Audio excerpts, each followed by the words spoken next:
अच्छा इंग्लिश में बुद्ध पाद प्लेटफॉर्म। प्लेटफॉर्म हाँ इधर एक प्लेटफॉर्म है ना, ओके इधर एक प्लेटफॉर्म है ना। এতক্ষণ কম সময় দিলে কি আর হবে?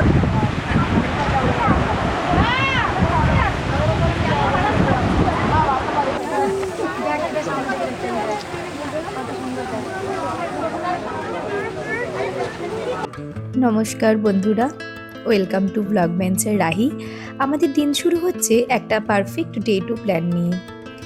আমরা আজ ঠিক করেছি প্রথমেই যাব ডিভিস বিচ, যেটা ভাইজ্যাক থেকে 45.4 কিলোমিটার দূর দিয়েই শুরু হোক। তারপরে একে একে ঘুরবো Bheemili beach, red sand hill, natural arch, Thotlakonda Buddhist monastery, Trinity park, Kailasagiri ইত্যাদি।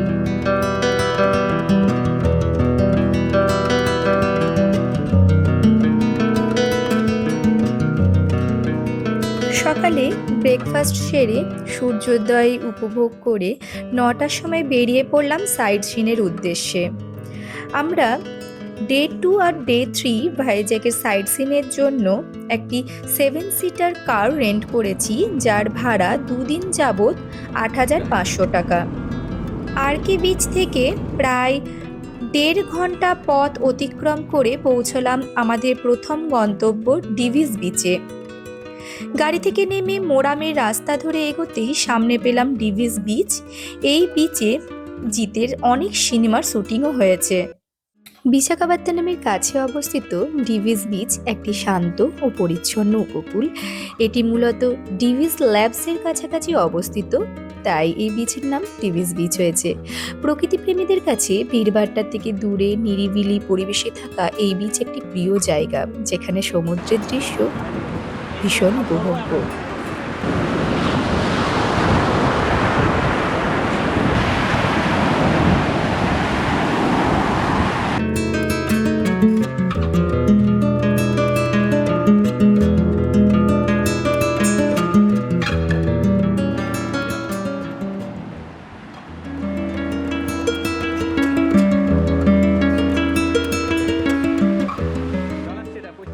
বিচ থেকে যখন লাল মাটির রাস্তা ধরে ফিরছি, তখন চোখে পড়ল ডিভিস ল্যাব। এবং এই ল্যাবটি কিন্তু যে সামনে বোর্ড দেওয়া আছে রেস্ট্রিক্টেড এরিয়া, এবং এখানে ক্যামেরা নট অ্যালাউড, সেজন্য আর ভেতরের বা বাইরের কোনো রকমের ভিডিও দেখাতে পারলাম না। ডিভিস বিচ থেকে ভাইজ্যাক ব্যাক করার পথে প্রথম সাইট সিন হিসেবে আমরা চলে এলাম ভিমিলি বিচ। ভিমিলি বিচ অন্ধ্রপ্রদেশের বিশাখাপত্তনমের থেকে 24 কিলোমিটার দূরে অবস্থিত একটি শান্ত ও ঐতিহাসিক সমুদ্র সৈকত, যা গোস্তানি নদীর মোহনায় অবস্থিত। সপ্তদশ শতকের ডাচ ও ব্রিটিশ উপনিবেশের সাক্ষী এই স্থানটি তার সাদা বালি ও নীল জলের জন্য পরিচিত। ভাইজ্যাকের ভ্রমণে পর্যটকদের জন্য অন্যতম আকর্ষণীয় স্থান। এই বিচের অপরূপ সূর্যোদয় দর্শনার্থীদের মুগ্ধ করে।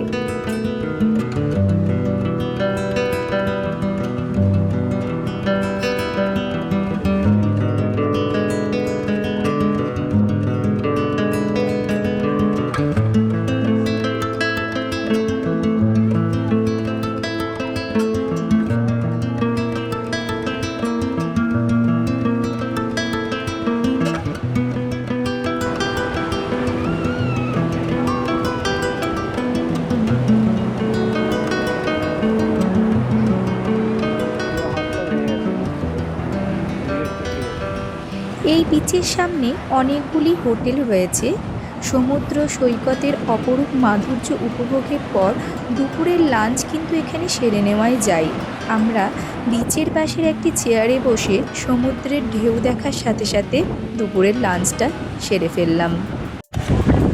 ভিমিলি বিচের সমুদ্রের ঢেউ দেখে উপভোগ করে আবার আমরা চলে এলাম red sand hill. Red sand hill পৌঁছানোর পর গাড়ি থেকে নেমে পুরো টিলাটি কিন্তু হাঁটা পথের সৌন্দর্য। এখানে গাড়ি যাওয়ার ব্যবস্থা নেই, তাই আমরাও গাড়ি থেকে নেমে হাঁটতে শুরু করলাম। টিলার লাল মাটির সৌন্দর্যকে উপভোগ করতে শুরু করলাম।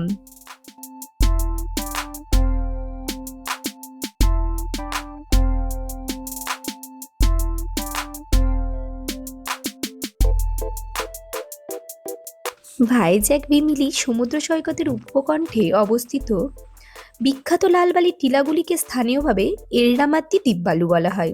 হাজার হাজার বছর ধরে বাতাস ও জলের প্রভাবে তৈরি হওয়া এই টিলাগুলি উজ্জ্বল লাল রঙের। এগুলো প্রায় 18,500 বছরের পুরানো ও ভূতাত্ত্বিক দিক থেকে অত্যন্ত তাৎপর্যপূর্ণ। এটি একটি জনপ্রিয় notified national Jio heritage monument, যেখানে পর্যটকরা লাল বালি ও প্রাকৃতিক দৃশ্য উপভোগ করতে যান। স্থানীয় তেলুগু ভাষায় এররা মানে লাল আর মাত্তি তিপ্পাল্লু মানে মাটির টিলা। বঙ্গোপসাগরের তীরে অবস্থিত এই স্থানটি একটি বিরল প্রাকৃতিক ভূ ঐতিহ্য ও পর্যটন কেন্দ্র।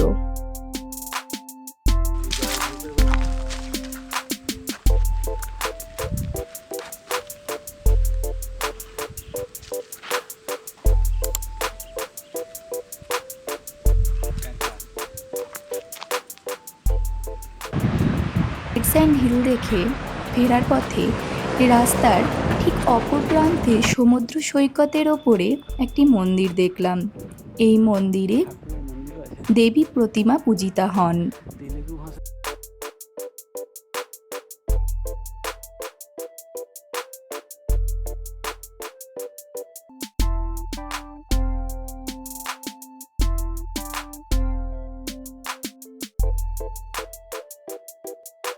তারপর আবার গাড়িতে চেপে পৌঁছলাম থোতলাকোন্ডা বৌদ্ধিস্ট মনেস্ট্রি। ভিমিলি বিচের কাছে ভীমুনিপত্তনম রোডের একটি পাহাড়ের চূড়ায় অবস্থিত এই থোতলাকোন্ডা, যা সমুদ্রপৃষ্ঠ থেকে প্রায় 128 মিটার উঁচুতে আছে। এটি মূলত প্রাপ্ত বৌদ্ধ কমপ্লেক্সের জন্য পরিচিত। এখানে পাহাড়ের উপরে প্রাচীন বৌদ্ধ বিহারের ধ্বংসাবশেষ দেখা যায়। এই কমপ্লেক্সের ধ্বংসাবশেষের প্রথমেই দেখলাম স্তূপ।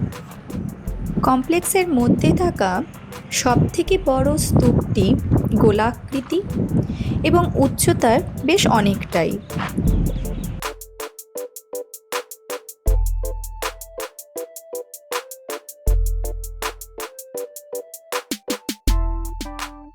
এই স্তূপের অনেক জায়গাতেই থাকে বৌদ্ধ ধর্মাবলম্বী মহাযোগীদের ভস্য, অর্থাৎ মৃত্যুর পরে যে ভস্যটি ভগবান বুদ্ধের কিছু জায়গাতে আছে এবং কিছু জায়গাতে মেন যোগীদের আছে।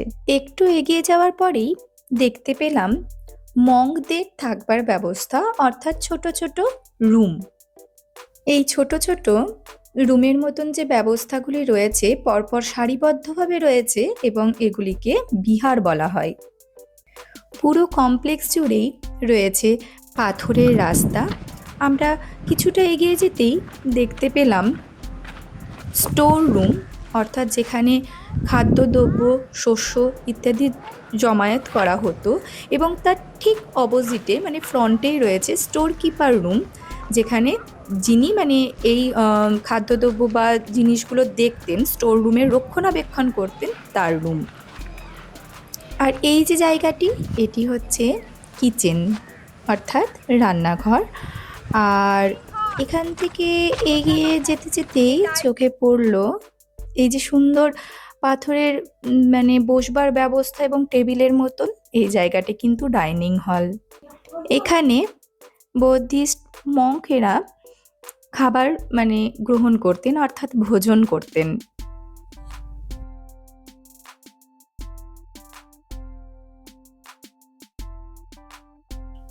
এই সামনে থাকা জায়গাটি কিন্তু প্রেয়ার হল, এবং প্রেয়ার হল না বিভিন্ন আকৃতির হয়। এটা এই ধরনের অনেকটা শিবলিঙ্গের মতন বলা যায়।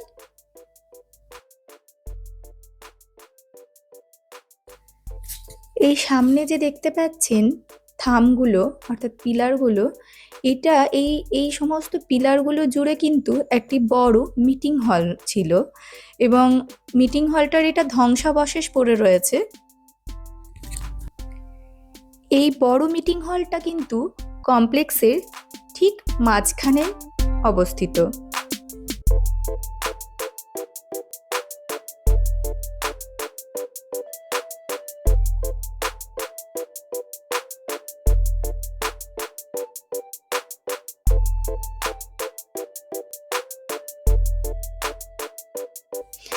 এই কমপ্লেক্সটি ঘোরার সময়তে আমাদের কিন্তু দেখা হয়ে গেল এখানকার সংরক্ষকের সাথে, অর্থাৎ একজন গার্ডের সাথে। এই মানুষটি কিন্তু আমাদেরকে সম্পূর্ণ হলটি খুব ভালোভাবে ঘুরিয়ে এবং বুঝিয়ে দেখালেন। गजा मतलब हाथी, हाथी। उसका मतलब हाथी का बैक शेप मैडम। আচ্ছা, ज्ञान मंदिर का back shape elephant back shape पुराना के दिन में मोस्ट सीनियर बुद्धिस्ट मॉन्क्स में इनसाइड सोफा का राउंड सर्किल में 8 नंबर मंक की ज्ञान करेंगे ना। एंट्रेंस है छोटा छोटा रूम से 2 रूम से ना साइड में 4 आदमी ये लकड़ी पे प्लानिंग करेंगे ना। इनसाइड 2 आदमी থোতলাকোন্ডা বুদ্ধিস্ট কমপ্লেক্সের কাছেই রয়েছে থোতলাকোন্ডা ভিউ পয়েন্ট। থোতলাকোন্ডা গেলে অবশ্যই এই ভিউ পয়েন্ট যাওয়াই উচিত। পাহাড় ও সমুদ্রের প্রেমে গঠিত এই শহরকে ভিউ পয়েন্ট থেকে অসম্ভব সুন্দর রূপে দেখা যায়। থোতলাকোন্ডা বুদ্ধিস্ট কমপ্লেক্স এবং থোতলাকোন্ডা ভিউ পয়েন্ট ঘোরার পর আমরা আবার গাড়িতে চেপে পৌঁছে গেলাম ন্যাচারাল আর্চে। ভাইজ্যাকের মাঙ্গামারি পেট্টা সমুদ্র সৈকতের ন্যাচারাল আর্চ অন্ধ্রপ্রদেশের একটি বিখ্যাত ভূ ঐতিহ্যপূর্ণ স্থান। এটি থোতলাকোন্ডা বৌদ্ধ সাইটের কাছে অবস্থিত। হাজার হাজার বছর ধরে সমুদ্রের বায়ু ও ঢেউয়ের ক্ষয়কার্যের ফলে এই বিরল শিলাটি গঠিত হয়েছে। এটি ৬,০০০ বছরেরও বেশি পুরনো প্রাকৃতিক স্থাপত্য। পূর্বঘাটের শিলা দিয়ে গঠিত, যা সমুদ্রের আঘাতে সুন্দর খিলান বা আর্চের রূপ নিয়েছে।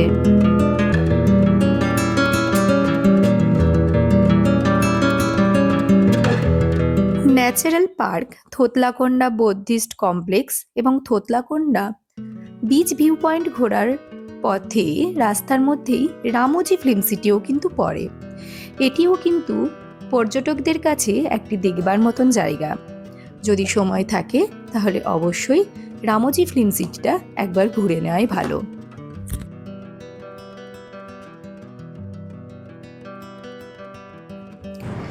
ভাইজ্যাক টেন্নিটি পার্ক হলো বঙ্গোপসাগরের তীরের একটি সুন্দর পার্ক।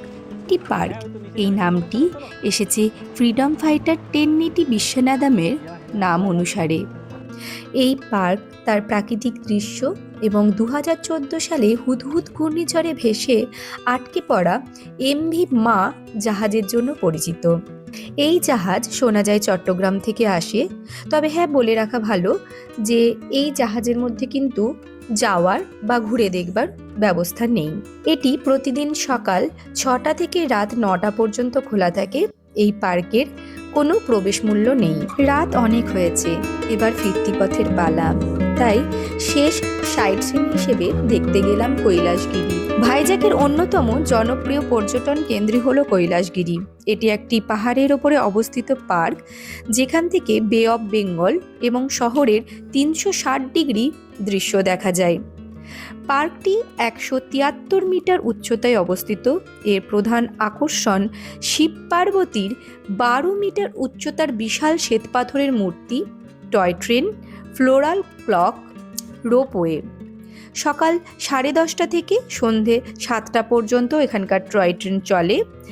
এন্ট্রি ফি 10 টাকা পার হেড, আর রোপওয়ের জন্য ফি লাগছে 200 টাকা পার হেড ফর অ্যাডাল্ট, আর 5 থেকে 12 বছরের বাচ্চার জন্য 100 টাকা পার হেড।